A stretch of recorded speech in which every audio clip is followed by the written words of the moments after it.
ومنهم من يقول ربنا آتنا في الدنيا حسنة وفي الآخرة حسنة ربنا آتنا في الدنيا حسنة وفي الآخرة حسنة وقنا عذاب النار أولئك لهم نصيب مما كسبوا والله سريع الحساب واذكروا الله في أيام معدودات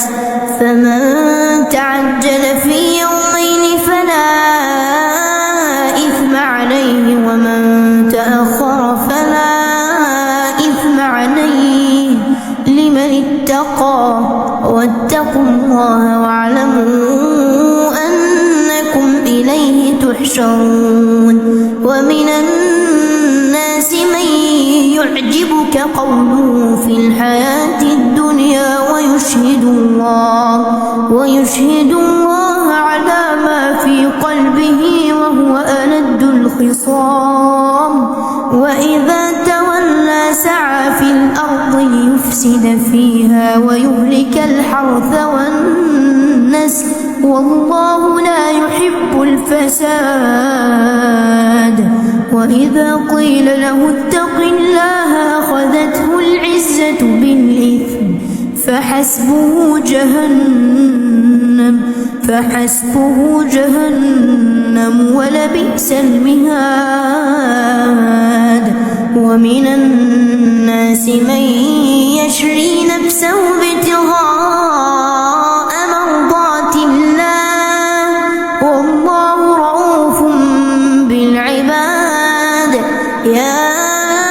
أيها الذين آمنوا ادخلوا في السلم كافة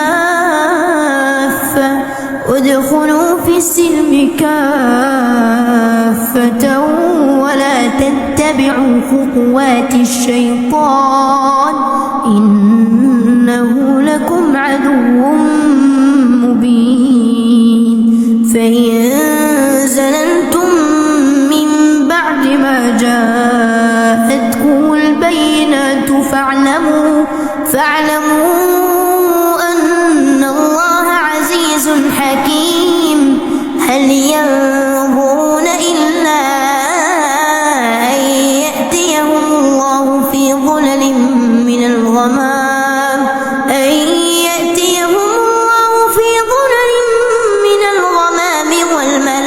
والملائكة وقضي الأمر وإلى الله ترجع الأمور سل بني إسرائيل كم آتيناهم من آية بينة ومن يبدل نعمة الله من بعد ما جاءته فإن الله شديد العقاب زين للذين كفروا الحياة الدنيا ويسخرون من الذين آمنوا والذين اتقوا فوقهم يوم القيامة والله يرزق من يشاء بغير حساب كان الناس أمة واحدة فبعث الله النبيين مبشرين ومنذرين وأنزل معهم الكتاب بالحق ليحكم بين الناس فيما اختلفوا فيه وما اختلف فيه إلا الذين أوتوه من بعد ما جاءتهم البينات بغيا بينهم فهدى الله الذين آمنوا لما اختلفوا فيه من الحق بإذنه والله يهدي من يشاء إلى صراط مستقيم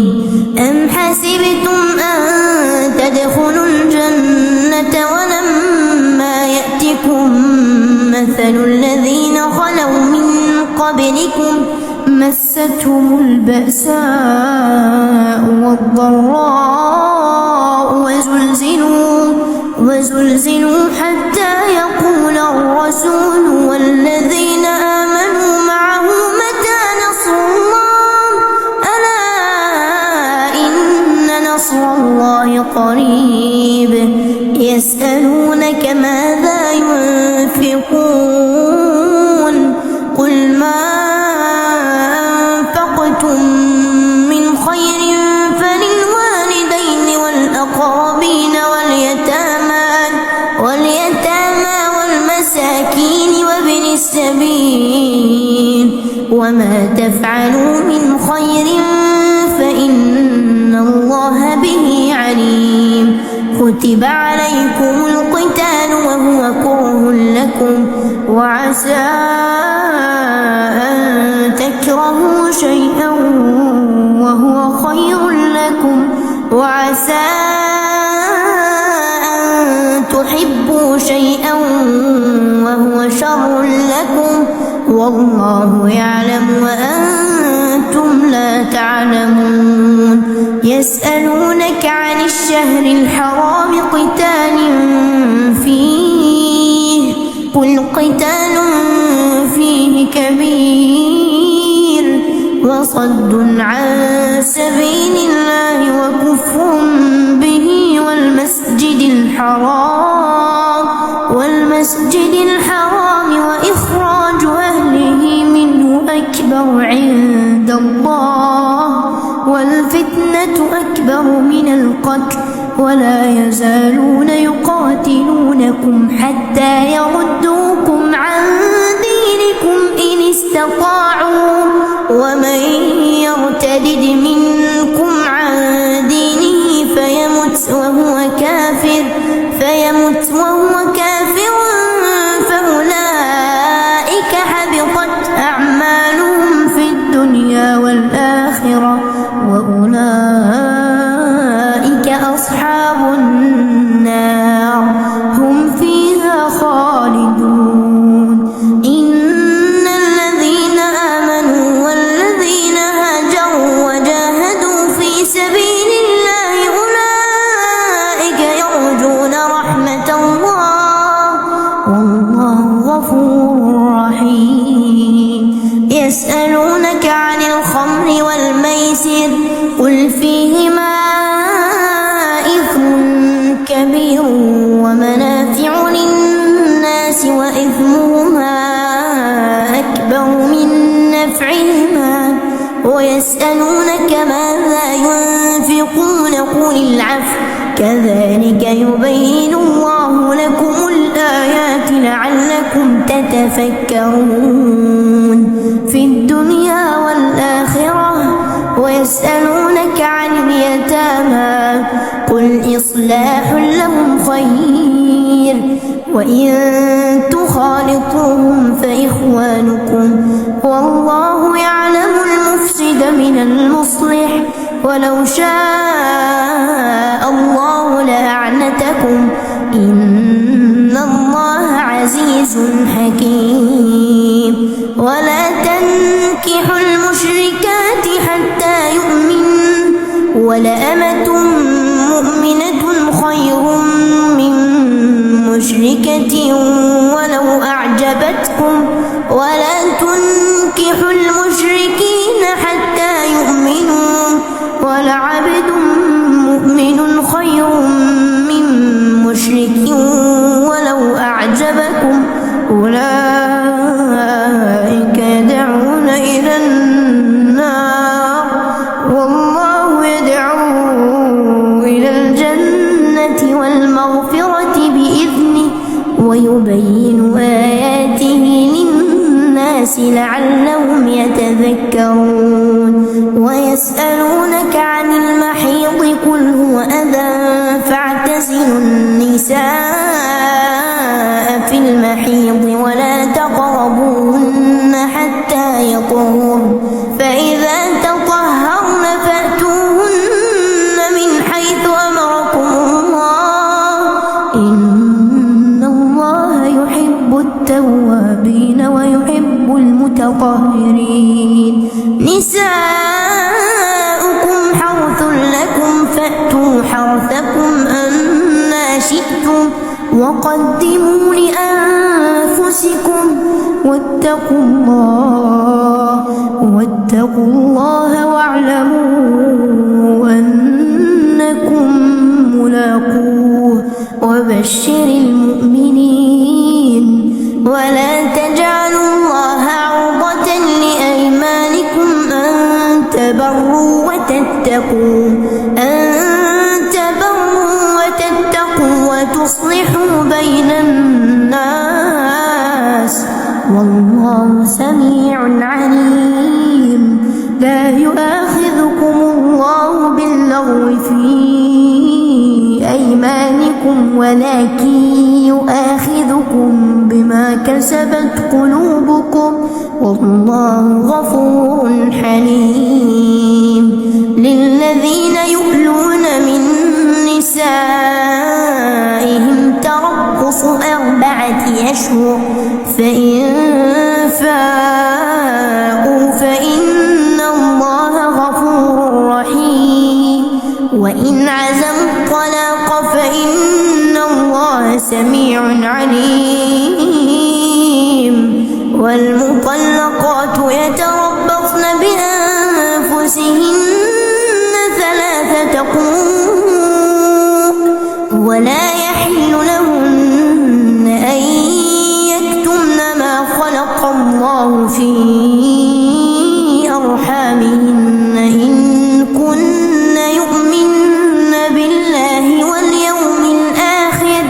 وبعولتهن أحق بردهن في ذلك إن أرادوا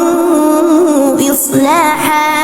ولهن مثل الذي عليهن بالمعروف وللرجال عليهن درجة والله عزيز حكيم. الطلاق 2 فإمساك بمعروف أو تسريح بإحسان. ولا يحل لكم أن تأخذوا مما آتيتموهن شيئا إلا أن يخافا ألا يقيما حدود الله فإن خفتم ألا يقيما حدود الله فلا جناح عليهما فيما افتدت به. تلك حدود الله فلا تعتدوها ومن يتعد حدود الله فأولئك هم الظالمون. فإن طلقها فلا تحل له من بعد حتى تنكح زوجا غيره فإن طلقها فلا جناح عليهما أن يتراجعا إن ظنا أن يقيما حدود الله وتلك حدود الله يبينها لقوم يعلمون. وإذا طلقتم النساء فبلغن أجلهن فأمسكوهن بمعروف أو سرحوهن بمعروف ولا تمسكوهن ضرارا لتعتدوا ومن يفعل ذلك فقد ظلم نفسه. ولا تتخذوا آيات الله هزوا واذكروا نعمة الله عليكم وما أنزل عليكم من الكتاب والحكمة يعظكم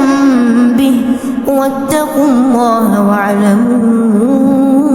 أن الله بكل شيء عليم. وإذا طلقتم النساء فبلغن أجلهن فلا تعضلوهن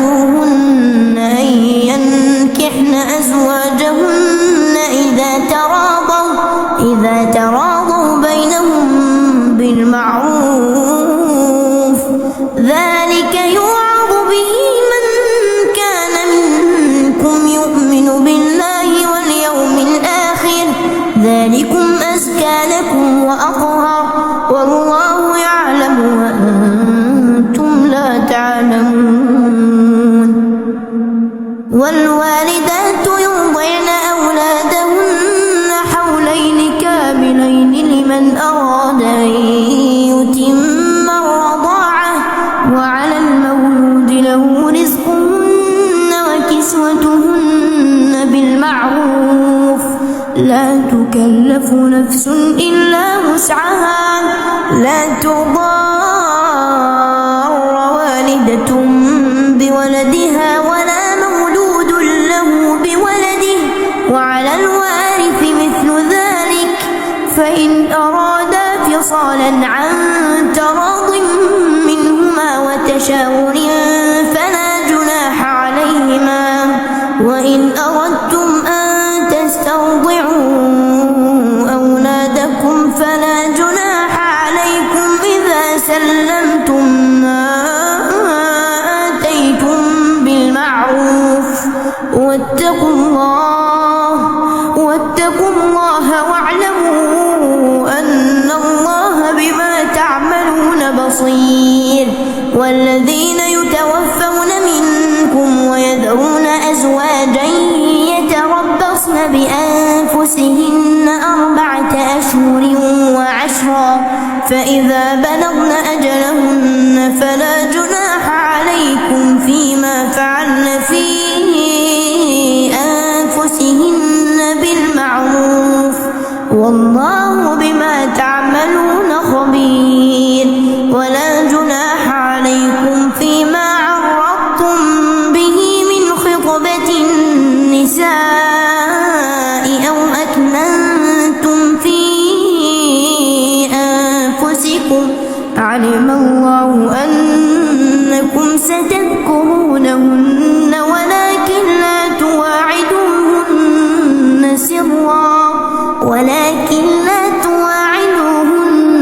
سرا إلا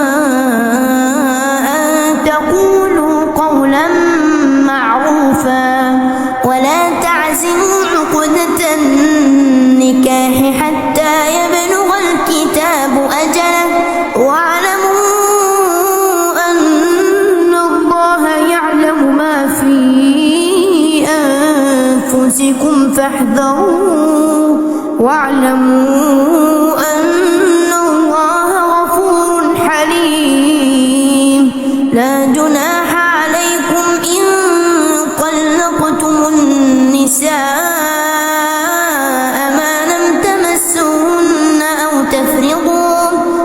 تفرضوا لهن فريضة ومتعوهن على الموسع قدره وعلى المقتر قدره متاعا بالمعروف حقا على المحسنين. وإن طلقتموهن من قبل أن تمسوهن وقد فرضتم لهن فريضة فنصف ما فرضتم إلا أن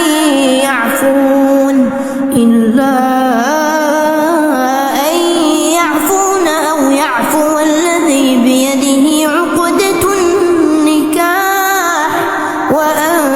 تعفوا أقرب للتقوى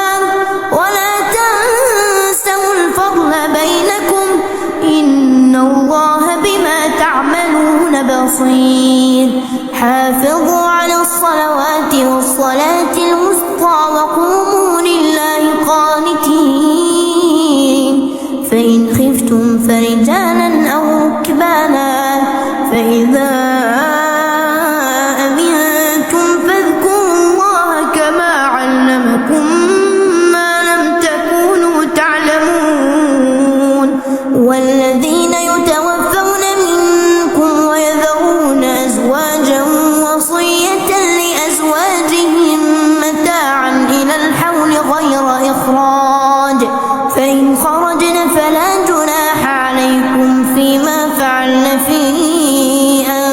لأنفسهن من معروف والله عزيز حكيم. وللمطلقات متاع بالمعروف حقا على المتقين كذلك يبين الله لكم آياته لعلكم تعقلون. ألم تر إلى الذين خرجوا من ديارهم وهم ألوف حذر الموت فقال لهم الله موتوا ثم أحياهم إن الله لذو فضل على الناس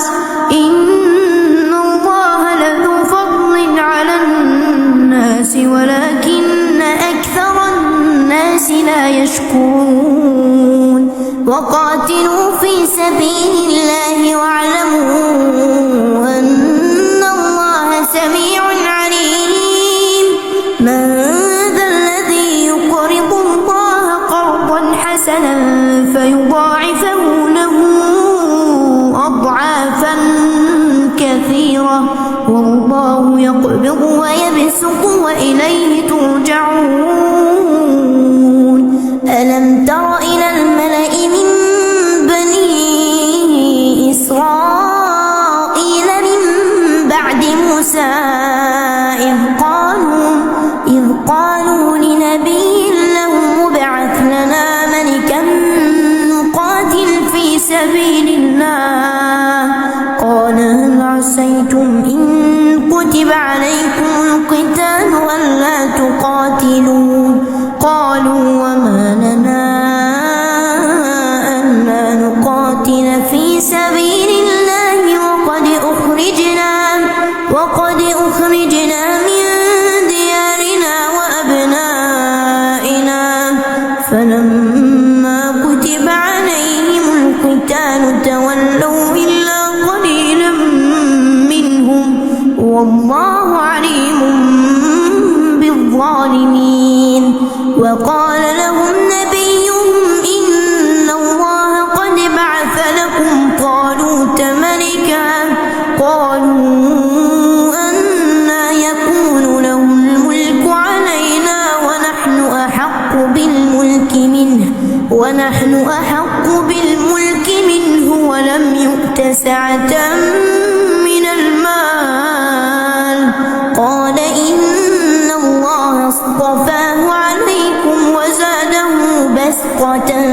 في العلم والجسم والله يؤتي ملكه من يشاء والله واسع عليم. وقال لهم نبيهم إن آية ملكه أن يأتيكم التابوت فيه سكينة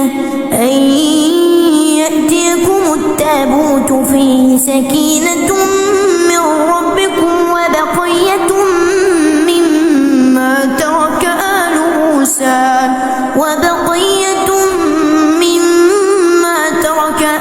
موسى وآل هارون تحمله الملائكة إن في ذلك لآية لكم إن كنتم مؤمنين. فلما فصل طالوت بالجنود قال إن الله مبتليكم بنهر فمن شرب منه فليس مني ومن لم يطعمه فإنه مني إلا من اغترف غرفة بيده فشربوا منه إلا قليلا منهم فلما جاوزه هو والذين آمنوا معه قالوا لا طاقة لنا اليوم بجالوت وجنوده قال الذين يظنون أنهم ملاقو الله كم من فئة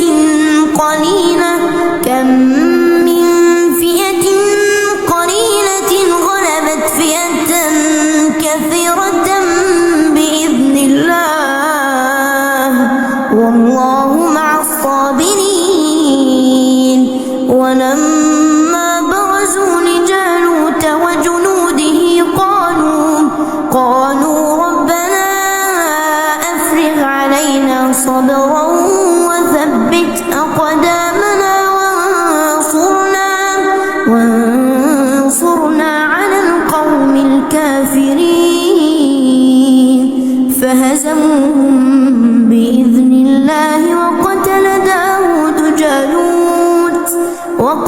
داود جالوت وآتاه الله الملك والحكمة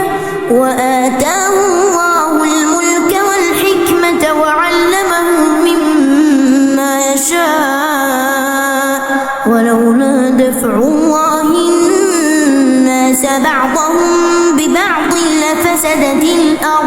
لفسدت الأرض ولكن الله ذو فضل على العالمين تلك آيات الله نتلوها عليك بالحق وإنك لمن المرسلين تلك الرسل فضلنا بعضهم على بعض منهم من كلم الله ورفع بعضهم درجات وآتينا عيسى ابن مريم البينات وأيدناه بروح القدس ولو شاء الله ما اقتتل الذين من بعدهم من بعد ما جاءتهم البينات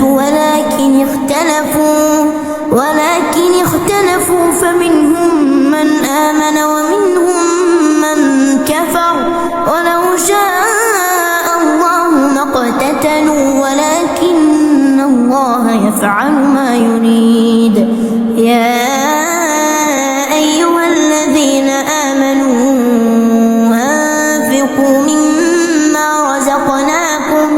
أنفقوا مما رزقناكم من قبل أن يأتي يوم لا بيع فيه ولا خلة ولا شفاعة والكافرون هم الظالمون الله لا إله إلا هو الحي القيوم لا تأخذه سنة ولا نوم له ما في السماوات وما في الأرض من ذا الذي يشفع عنده إلا بإذنه يعلم ما بين أيديهم وما خلفهم ولا يحيطون بشيء من علمه إلا بما شاء وسع كرسيه السماوات والأرض ولا يؤوده حفظهما وهو العلي العظيم لا إكراه في الدين قد تبين الرشد من الغي فمن يكفر بالطاغوت ويؤمن بالله فقد استمسك بالعروة الوثقى لا انفصام لها والله سميع عليم الله ولي الذين آمنوا يخرجهم من الظلمات إلى النور والذين كفروا أولياؤهم الطاغوت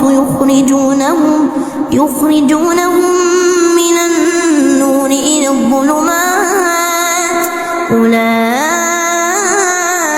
أصحاب النار هم فيها خالدون ألم تر إلى الذي حاج إبراهيم في ربه أن آتاه الله الملك إذ قال إبراهيم ربي الذي يحيي ويميت قال أنا أحيي وأميت قال إبراهيم فإن الله يأتي بالشمس من المشرق فأت بها من المغرب فبهت الذي كفر والله لا يهدي القوم الظالمين أو كالذي مر على قرية وهي خاوية على عروشها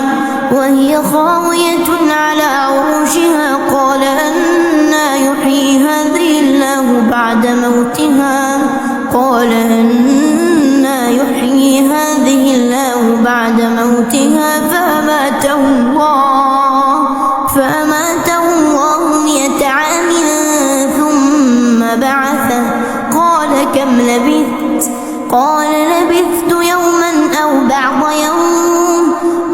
بل لبثت 100 عام فانظر إلى طعامك وشرابك لم يتسنه وانظر إلى حمارك ولنجعلك آية للناس وانظر إلى العظام كيف ننشزها ثم نكسوها لحما فلما تبين له قال أعلم أن الله على كل شيء قدير. وإذ قال إبراهيم رب أرني كيف تحيي الموتى قال أولم تؤمن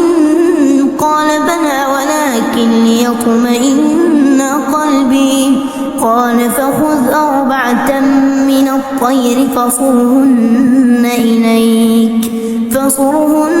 إليك ثم اجعل على كل جبل منهن جزءا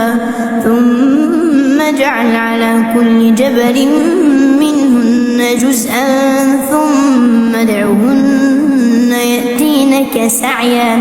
واعلم أن الله عزيز حكيم. مثل الذين ينفقون أموالهم في سبيل الله كمثل حبة أنبتت 7 سنابل في كل سنبلة 100 حبة والله يضاعف لمن يشاء والله واسع عليم. الذين ينفقون أموالهم في سبيل الله ثم لا يتبعون ما أنفقوا منا ولا أذى لهم أجرهم عند ربهم ولا خوف عليهم ولا هم يحزنون. قول معروف ومغفرة خير من صدقة يتبعها أذى والله غني حليم. يا أيها الذين آمنوا لا تبطلوا صدقاتكم بالمن والأذى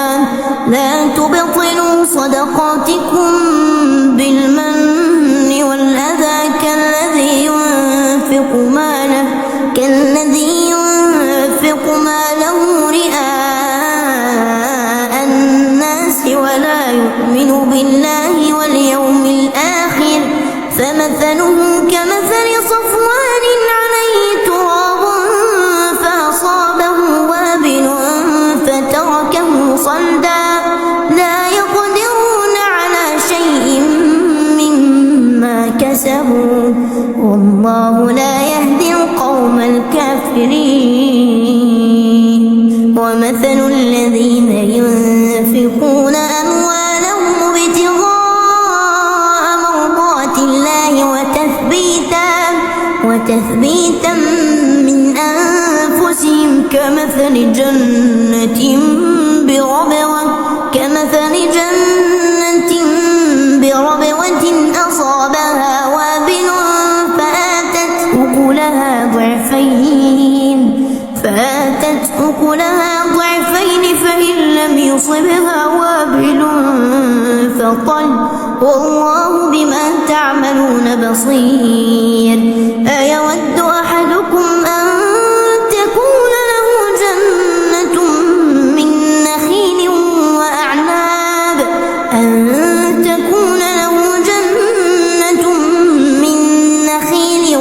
وأعناب تجري من تحتها الأنهار له فيها من كل الثمرات وأصابه الكبر وله ذرية ضعفاء فأصابها إعصار فيه نار فاحترقت كذلك يبين الله لكم الآيات لعلكم تتفكرون.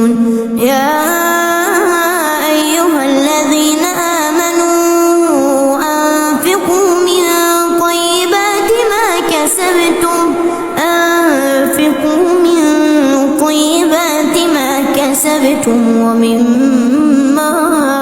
أخرجنا لكم من الأرض ولا تيمموا الخبيث منه تنفقون ولستم بآخذيه إلا أن تغمضوا فيه واعلموا أن الله غني حميد. الشيطان يعدكم الفقر ويأمركم بالفحشاء والله يعدكم مغفرة منه وفضلا والله واسع عليم. يؤتي الحكمة من يشاء ومن يؤت الحكمة فقد أوتي خيرا كثيرا وما يذكر إلا أولو الألباب. وما أنفقتم من نفقة أو نذرتم من نذر فإن الله يعلمه وما للظالمين من أنصار. إن تبدوا الصدقات فنعما هي وإن تخفوها وتؤتوها الفقراء فهو خير لكم ويكفر عنكم من سيئاتكم والله بما تعملون خبير. ليس عليك هداهم ولكن الله يهدي من يشاء وما تنفقوا من خير فلأنفسكم وما تنفقون إلا ابتغاء وجه الله وما تنفقوا من خير يوفى إليكم وأنتم لا تظلمون. للفقراء الذين أحصروا في سبيل الله لا يستطيعون ضربا في الأرض يحسبهم الجاهل أغنياء من التعفف تعرفهم بسيماهم لا يسألون الناس إلحافا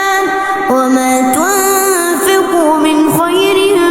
فإن الله به عليم. الذين ينفقون أموالهم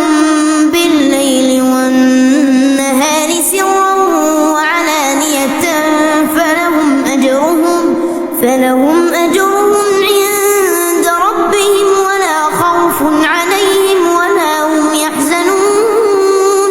الذين يأكلون الربا لا يقومون إلا كما يقوم الذي يتخبطه الشيطان من المس ذلك بأنهم قالوا إنما البيع مثل الربا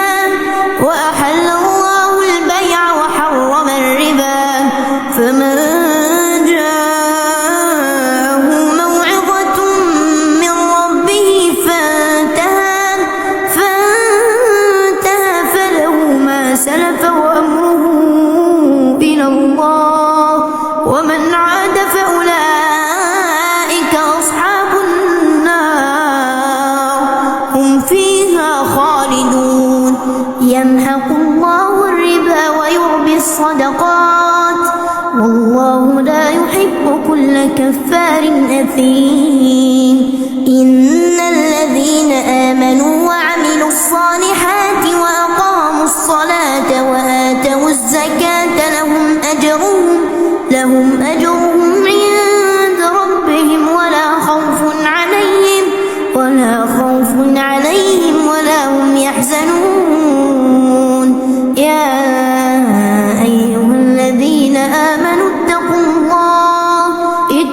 الله وذروا ما بقي من الربا إن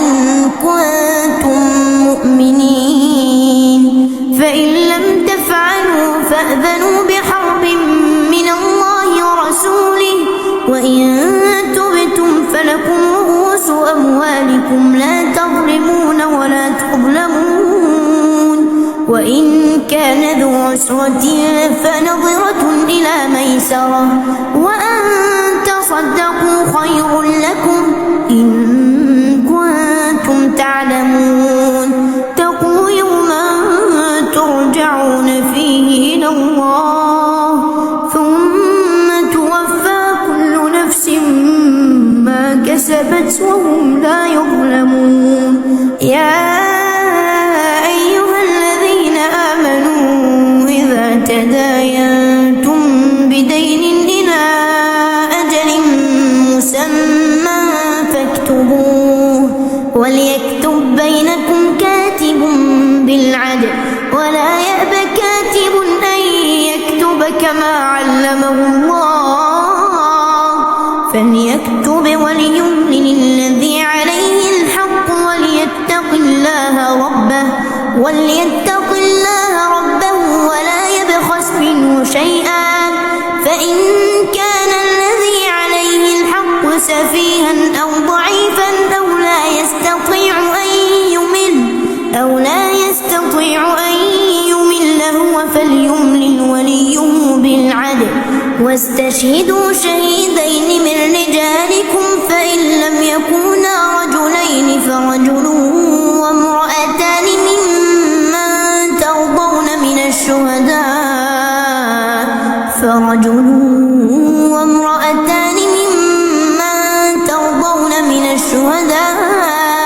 أن تضل إحداهما فتذكر إحداهما الأخرى، ولا يأبى الشهداء إذا ما دعوا، ولا تسأموا أن تكتبوه صغيرا أو كبيرا إلى أجله،